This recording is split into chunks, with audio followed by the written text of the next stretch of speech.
Alright, sir, step out of the vehicle for me.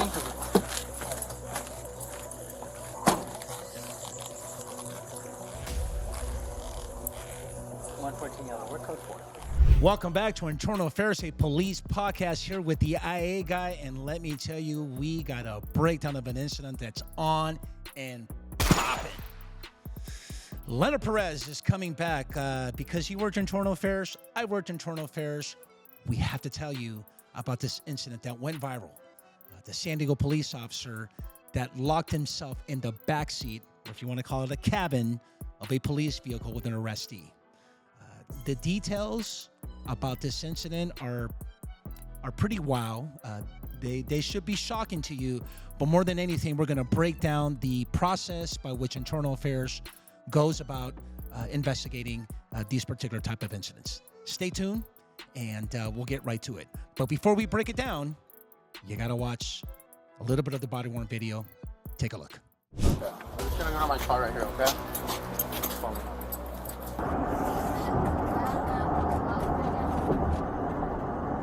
Don't say that right now.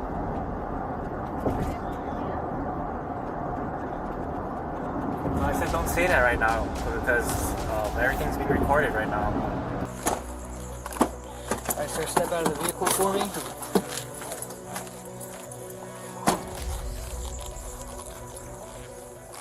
Okay, we are Code 6 with Leonard Perez. Thanks for coming, bro. You're welcome. Thanks for having me again. Yeah, you know what? Retirement life is treating us well, right? Really well. You got the goatee going. I got this, Nice summer shirt. nice summer shirt. And we're going to be talking about an incident that occurred in San Diego, the city of San Diego, with the San Diego Police Department. And we spoke about this before starting to record about, what it is it's a blemish, and it's definitely a scar in the department. Definitely. Considering the circumstances, look, we have an officer. They describe it as a cabin, which is the back seat of a police vehicle. He has an arrestee, and on his way to transporting the arrestee to jail, he decides to make a stop, if you will, turn off his body-worn video, and let's go from there. Tell me a little bit about it, because what we're going to do is not just talk about the incident, but we really want to dig in to the administrative proceedings, considering you and I have worked in Internal Affairs, and we've had some really interesting discussions as to how this should all go down. So I'll leave the floor up to you, man. Talk to me about what happened. The synopsis on this bio is August of 2023 last year. Officer Hare, working for San Diego Police Department, responds to backup of a stolen vehicle. There's multiple suspects. Officer Hare gets assigned to transport a female passenger. They determine that she's got a warrant. Officer Hare transports her to their headquarters, and then he gets summoned to another division so that the arrestee could be interviewed by detectives, their Northern Division. From there, he ultimately transported her from Northern Division to San Diego County Sheriff Jail for females in Santee called Las Colinas. And when he's a minute away from Las Colinas, for whatever reason he determines, he pulls over and he ultimately gets locked in the back seat with a handcuffed female arrestee. Ironically, there's no body-worn camera. He says he accidentally dropped it or knocked it off, but the investigation revealed otherwise. So we've got a lot of red flags. We've got a lot of liability, risk management, and a lot of precarious liability because Officer Hare summons one of his coworkers who's already off duty to come to his aid to help him, and we'll break that down as we go into details. Yeah, let me ask you first by saying this, is that I know in your times in Internal Affairs, is this an IA call-out, do you think? It can be. Right, and Can how do we go about making this a call-out? That's going to fall on the supervisor and the watch commander. If they can read the red flags and determine best practice to protect all parties involved, the department, the arrestee, the officer, the community, it'd probably be a best practice for something like this to contact the IA call-out team, give them a briefing, and let them make that determination. Let's say that this is an IA call-out. Walk me through what's the necessary steps, at least the basic steps, as we investigate this this particular incident. Well, just like any other criminal investigation, I mean, evidence is going to be crucial. Evidence in the form where it's physical, body worn, statements, witnesses, involved parties. What do they call it? The golden hour, the 24-hour rule. Right. About getting all that vital information, all the facts, so that you can make a determination, or the commanding officer can make a determination where this case is going to end up at. Right. So let me just kind of fill in the blanks a little bit. So he's in the back seat, the cabin is what they call it, of the police vehicle. Somehow, some way, he locks himself in there because apparently he was supposed to leave the door open because the minute it shuts, there's no way of getting out. And then my understanding is his body-worn video was in the front driver's seat. The front driver's seat. Okay, so now he's trying to figure out, oh shit, how do I get out of this? Right. Right? And it ends up that he calls his buddy, is that correct? Or one of his friends? He calls a coworker who's already off duty and driving home. He's actually carpooling with another officer. And he asks him, hey, what are you doing? I need help. He's kind of panicking and says, can you come to my aid? And the other officer says, well, I'm off duty. Where are you at? And he gives him the location. He said, okay, I'll start heading there. What is this about? He goes, it's embarrassing. I'll tell you when you get here. But they have another telephone conversation, and the officer has the smarts for the red flags to say, what's going on? I'm not in uniform. What do you need? And Officer Hare, the involved officer, tells the coworker, well, I got locked in the backseat with an arrestee, a female arrestee. And that officer that was going to go to his aid has the smarts to tell his carpool party, stop, we're not going, this doesn't feel right. And he calls an on-duty sergeant, parlays that information to him, and puts it in the supervisor's ball to go handle that. I like the way you describe it as he has the smarts. Some will say it's a Blue Falcon move. It's courage. It's courage. Because at the end of the day, that's precarious liability. And who's going to pay that partner's mortgage when this guy gets fired if it ultimately ends up that way? 100%. Look, I know sometimes we joke around and we make fun of, hey, don't be that Blue Falcon. I know I always say there's always one Blue Falcon in every department, at least minimum one. But let's keep it real here. We are talking about a case where it doesn't happen quite often when your partner or your coworker's calling you saying, I'm in the back seat, locked inside with an arrestee of a back vehicle. And you know what? That in it itself is courageous. I agree.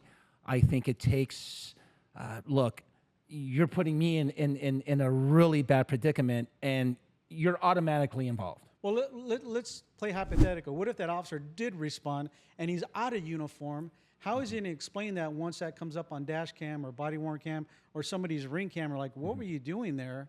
What happened, right? Now he's going to fall down that rabbit hole of Officer Hare. 1, 2, you're right. He does go there and helps him out. Goes to his aid.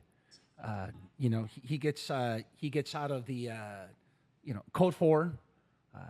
Gets out of the vehicle. Well, he's at scene. At some point, Officer Hare is going to have to tell his supervisors or somebody that my coworker came to my aid to get me out of the back seat because it was locked inside. Right. So the point I'm trying to make is by Officer Hare making the phone call to his coworker, he is automatically in it whether he likes it or not. And there could be implications of misconduct on the partner's, on the co-worker's part, depending on what happens. There's an appearance of evil there. Why are you calling me off duty when I'm on my way home? I just told you, why don't you call the watch commander? That would be a concern of mine, like, call the watch commander. Call communications, get a unit over there. Right. And so here we are, and I understand, and I'm not too familiar with San Diego PD's administrative disciplinary process, but at some point it was PSU, Professional Standards Unit, who gets this information, or they're aware of this incident, and somehow, some way, they determine that, you know what, this is so serious that it's going to be internal affairs that gets this case. And I know we have this part of the case. Yeah, part of the case that we were looking at. There's so much to read, so much to know. But let me ask you, in terms of how this all really plays out, so that the audience kind of gets an idea of how internal affairs handles something like this. So the sergeant at scene it pretty much has to do some preliminary as to, wait, okay, so what happens here, because you were back. What is your excuse, or what's your reasoning while being locked in the cabin? Well, from reading the report, the sergeant had two concerns. First of all, tactical. You're locked in the back seat. You have an armed weapon on your Sam Brown, right? Yes. So he summons a unit to respond code 3. And then since Hare is just outside of the San Diego County Jail, he contacts San Diego County Jail Facility to see if they can summon aid to help the officer get out of the back seat, right? So now we got more involved parties. Then to answer your question, administratively, that sergeant has a duty and a diligence to find out, how did this happen, right? Correct. So he has to do an inquiry. He has to answer a few questions, and once he comes to that determination that this is misconduct, he has an obligation to report it to his chain of command, which he did in this case. Right. And sorry to intervene, but Officer Hare locks himself in a statement that the reason why he was back there is because he was trying to check her pulse, or it was a medical emergency, something along those lines, right? Correct. But the problem with that is, the first thing the sergeant asked him is, well, since you're locked back there, while we're on our way to rescue you, make sure your body-worn camera's on. And that's when Hare says, it's in the front seat. That triggered more red flags right there for that supervisor that was responding. Right. And then talk to me about because I know in the video it depicts this little dialogue between Officer Hare and the arrestee. That's evidence to show that I think he says something along the lines like, look, don't say stuff like that because the body-worn video is on, or something like that. Well, what started that, what prefaced that, was there was some flirting going on between the arrestee and the officer. And then the officer adds to that, well, don't talk about that because it's being recorded. And then he ends up in the back seat. And then he doesn't have his body-worn camera on. He actually shut it off right before he got to the facility, which is a violation of their policy. So all this came to light during the internal affairs investigation. Yeah, and so as a result of the investigation, my understanding is, let's talk about this voluntary statement. I mean, what's up with that? What is that all about? I have no idea, but this was a serious investigation. You've got your admin, you got possible criminal determining on the outcome of the investigation, and for him to consent to an interview, he had rights where he could have summoned somebody to sit in with him. Yeah. He chose not to, and I think what happened, I'm speculating, he consented to the interview on his own, probably tripped up or caught himself that he wasn't 100% accurate. They called him back for a second interview, and that's when he lawyered up. Yeah, and just to kind of pull back the curtains a little bit more about that is, my understanding is at some point it was presented to the DA's office for criminal filings or consideration for filing. Is that correct? That I'm not aware of, but I do know that we do have a criminal charge of 148.5 false police reports. Right. So at some point they would have to refer it to a prosecuting agency. Right, and my understanding is, I know it happened in August, but he gets interviewed in September, like a month later. Right. And I want to say within that month, there was maybe, and again, you can correct me if I'm wrong, but was there a process by which they went to the DA's office for... That I'm unaware of. Okay. I'm aware of that. Okay, because here's where I'm going with this. So he does his voluntary statement interview with the administrative portion. Now, grabbing his statement, this could be, and again, we're speculating here, along with the body-worn video evidence and all the statements of all parties involved, they could easily go to the DA's office and file criminal charges for what we believe to be probably perjury or something along those lines, right? Absolutely. So I think the takeaway is, first of all, we don't want any cops like that working in any agency. But for your fans out there, under POBAR, they have rights, and one of the best tools for them is a compelled statement, where they have somebody sit down with them and the department compels them to give a statement, and that statement cannot be used with them with the prosecuting agency, because that investigation is going to be bifurcated between your admin and your criminal. Yeah, and I couldn't agree with you more. Look, for me, lessons learned, having worked both sides in internal affairs and have defendant cops at Officer Rep Section and LAPD, I'll be the first one to tell you that these type of incidents, I know it's, on-duty booty, man. You know what?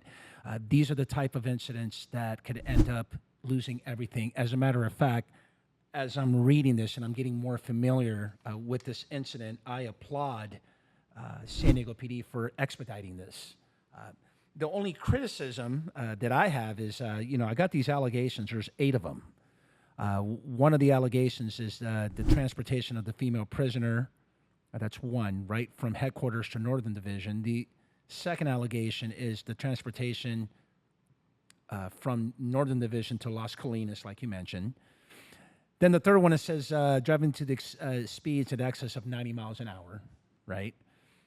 The fourth allegation is failed to notify for emergency medical services, which goes to the statement he made about, hey, I'm in the back seat checking on her pulse, and this isn't a medical emergency. Well, if that's the case, then Get the radio and call a rescue ambulance. request for an RA, man. It's not that hard. It's not, 5, intentionally obscured the view of his body-worn camera when he removed the camera from his uniform. Basically, he didn't turn on. So in reading their investigation, he actually turned off his body-worn camera. Okay. And then he makes a statement to the sergeant that it probably got knocked off by the steering wheel, and that's why it was in the front seat. Yeah, So not just fell off or knocked off, it was intentionally turned off right before they came to that stop. Yep. 6, performance of duty, failed to properly perform his duties in a sufficient and competent manner. I would imagine that's him cutting corners about the transportation, which kind of leads to the procedural. Right. To me, it just repetitive. It seems a little bit of stacking going on here. And 7, truthfulness, which is your dishonesty. This is a Senate Bill 2 issue. Was not truthful in all matters related to his duties. And that was corroborated by his statement versus the body worn versus telematics where the vehicle was and the time that it entered the facility. Yep. And last but not least, the heading here is obedience to laws. He violated California law when he knowingly and intentionally recorded false information in a written police report. And I got to tell you, that one right there, that's your criminal filing. That's the kiss of death right there. Yeah, 7 and 8. Look, the dishonesty and the obedience to laws, the filing a false written report. Me personally, if I was chief for a day, that's all I need. All these other ones, the transportation, these procedural, I understand that you want to be able to depict as you're framing allegations, and you and I have done this job long enough to know that, look, let's get with the ones that are going to stick and go. You have the false statement, and if you're an IA investigator or thinking about doing this job, please, this is very, very important. You got to go with the statements on the false and the falsifying the report. Police report. Those two stick out, I mean, just pow, right there and then. What I would have done in this particular case also is maybe just frame an allegation of failed to transport a arrestee in a proper manner. And then in your rationale, kind of talk about and break down, the destination and all that stuff. Because it says right here, I think it's the number 6, the performance of duty, which is a neglected duty, where he neglected to do his duty in a sufficient and competent manner. We know that it's that he didn't do it sufficiently, and he didn't do it with competence because of all these other procedural violations. Anything else, man? What do you think, man? I mean, what's this? In a nutshell, this officer's actions are appearance of evil. The arrestee was interviewed, and she denied anything happened. But listening to the audio on the body worn, some of her flirtation statements and whatnot, it's just bad all around. The officer had no reason whatsoever to go to the back seat. And back doors don't just automatically close unless you're working a canine unit, where they automatically open up and pop close. But just bad all around. And like I said, courageous about the officer, the partner officer who had that sixth sense to say, this doesn't smell right. I'm not going. I'm calling a supervisor. And that would be another lesson takeaway for your fans. If anybody's in a position where it doesn't feel right, contact an on-duty supervisor and put it in their court. 100%. And look, I know we get criticized, and which is one of several reasons why I decided to do this podcast, is that internal affairs is really, we're so evil. We're the dark side, and we're the rat squad. Look, even though, and then again, I say this a lot, is that what we're talking about is a very small fraction of the population of officers that do evil. But you know what? You need them. And this is that one case that needs to be broken down for you to understand that internal affairs is needed. I know my critics are going to say, well, yeah, well, you know, it doesn't really matter. You guys cover for yourselves. Well, I beg to differ. I get a lot of comments saying that, you know, you guys cover for yourselves. You take care of your own. Even though he did himself a favor and resigned, you know what? You don't get away with this, and they would have been terminated in a heartbeat. Yeah, and the bigger problem, too, is now does San Diego have to look at past arrest reports? Was there any precarious liability on his part from the past? And I think he had only been with San Diego for about a year.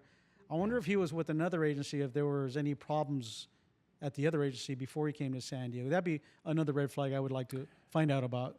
And the other door I would like to open also is that, you know, is he acting by himself or in concert? In other words, are there other officers who are doing these type of capers, if you will? You know, those are that important. Well, look, Leonard, you know what? Thanks for stopping by. I really appreciate it. Is there any parting words that you can think of? Yeah, the lessons learned, like if it doesn't smell right, you know, notify a supervisor. Yeah, that's right. Save your career. Thank you. I really appreciate it. And you know what? On that note, like always, please, please, please be safe out there, and don't forget to go Code 6. Thank you.